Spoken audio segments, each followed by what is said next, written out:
Okay, so this is the demonstration of the text line program that I made that changes any text into Morse code. So to run it, let me run the script. Right, so there we go. Enter a word to convert it to Morse code, or type QA with an exclamation mark to end the program. So you can type, for example, hello, and it immediately turns it into Morse code. I've made sure that there should be spaces between each so that you can see each letter.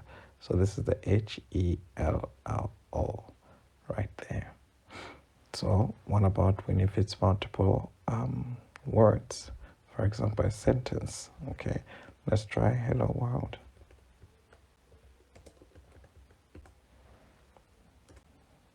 And there we go. So for the words, I've made double spaces to differentiate between the two words. So just like the way we spelled the HELLO, then we start with WORLD, and that's hello world.